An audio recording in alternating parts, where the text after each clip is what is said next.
नमस्कार। मैं doctor Jitendra Yadav Sakaliya PG college Sakaliya में चंदौली में सहायक प्रोफेसर के पद पर कार्यरत हूँ हिंदी विभाग में। यह महाविद्यालय महात्मा गांधी काशी विद्यापीठ वाराणसी से संबद्ध है और हम आज एमए हिंदी पाठ्यक्रम पर परिचर्चा करेंगे।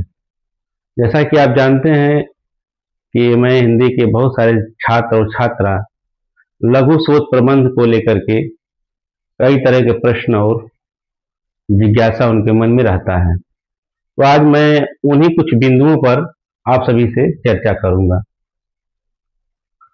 एमए हिंदी में जो लघु शोध प्रबंध आपको लिखना है वह प्रथम वर्ष में 100 नंबर का मूल्यांकन है और द्वितीय वर्ष में 100 नंबर का मूल्यांकन है।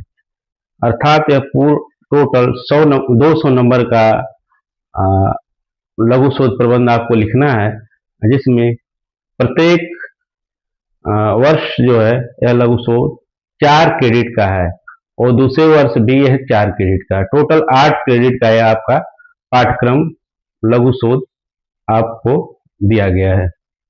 अब हम बात करेंगे कि लघु शोध प्रबंध लिखना कैसे है। जैसा कि आप जानते हैं यह एमए स्तर पर नई शिक्षा नीति में यह पाठ्यक्रम का एक हिस्सा बनाया गया है, जिसमें छात्र छात्राओं को शोध के प्रति जागरूक करना और शोध लिखा कैसे जाता है उसके बारे में एक जानकारी देना ही एमए स्तर पर यह पाठ्यक्रम का हिस्सा इसीलिए बनाया गया है। इसमें सर्वप्रथम अपने शोध निदेशक से मिलकर के आपको एक विषय को चुनना होगा। वह विषय जो है आपके पसंद का होगा, आप जिस पर काम करना चाहते हैं, जिस कवि लेखक रचनाकार के बारे में या जिस भी किसी प्रवृत्ति को लेकर के आपको अपने शोध निदेशक से चर्चा कर एक विषय चयनित करना होगा। फिर विषय चयनित करने के बाद उसमें आपको उससे संबंधित पुस्तकों का सामग्री का संकलन करना होगा। फिर उसके बाद आपको लघु शोध जो आपका विषय है उसको लेकर के 4 अध्याय बनाना होगा, जिसको हम अध्यायीकरण भी कहते हैं। उस 4 अध्याय को आपको जो 2 अध्याय है वह प्रथम वर्ष के द्वितीय सेमेस्टर तक लिख करके जमा करना होगा और जो 2 अध्याय होगा वह चतुर्थ सेमेस्टर तक लिख करके जमा करना होगा। यानी कि टोटल 4 अध्याय आपको एमए पूर्ण होते होते आपको लिख करके जमा करना होता है। प्रथम जो 2 अध्याय है उसका आंतरिक परीक्षक के द्वारा मूल्यांकन 100 अंकों में किया जाता है, जो आपके पाठ्यक्रम में 4 क्रेडिट का है। और जो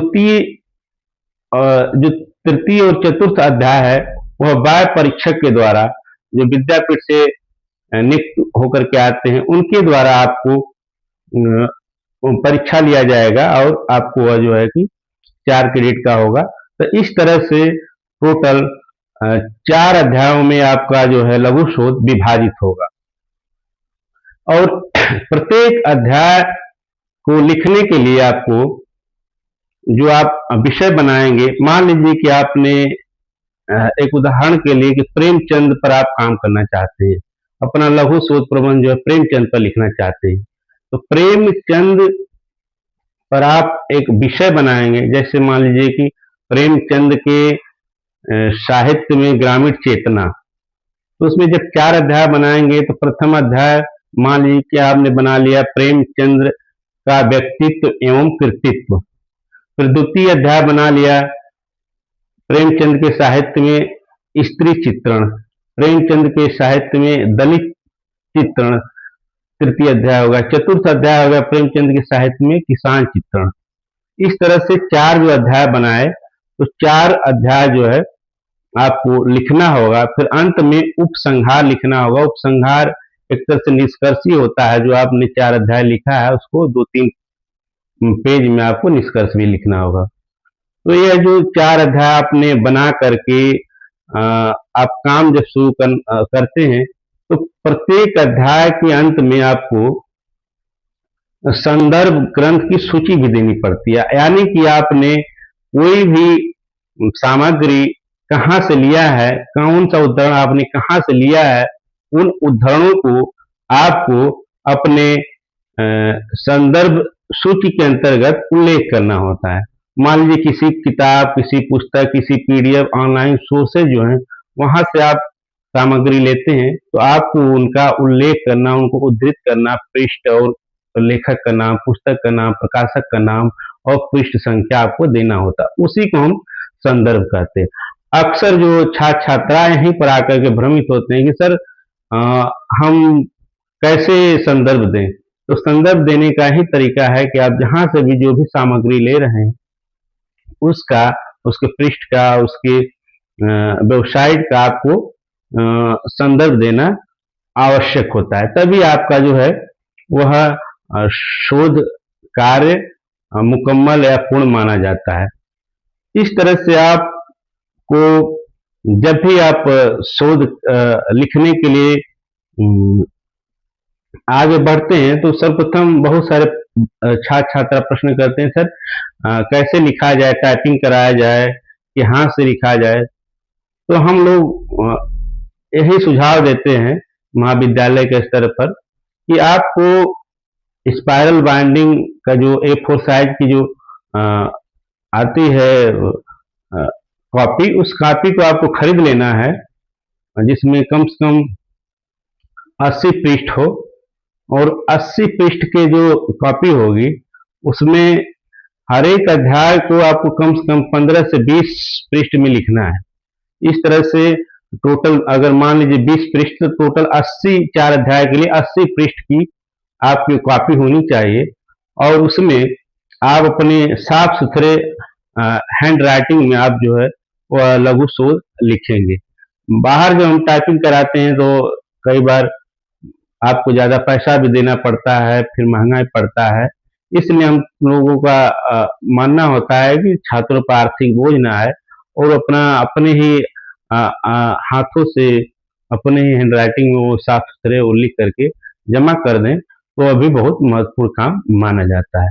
तो इस तरह से लघु शोध लेखन के पीछे जो नई शिक्षा नीति में जो अवधारणा है कि छात्र छात्रा को जब एमए स्तर पर आ जाते हैं, स्नातकोत्तर स्तर पर आ जाते हैं, तो उनके अंदर एक शोध की प्रवृत्ति को जगाया जाए, कैसे शोध लेखन होता है, क्योंकि शोध लेखन एक महत्वपूर्ण अकादमिक दुनिया का हिस्सा माना जाता है।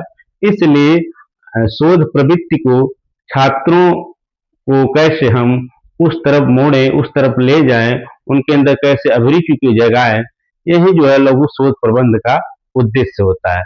तो आप अपने जो भी शोध निर्देशक एलाट होते हैं, आप उनसे समन्वय स्थापित करके आप उनसे समय समय पर सुझाव लें, और हर एक अध्याय को लिखने के बाद उनको अवश्य दिखाएं, उनसे सुझाव लें कि सर कैसा लिखा गया है, इसमें और क्या सुधार हो सकता है, क्या सुझाव हो सकता है।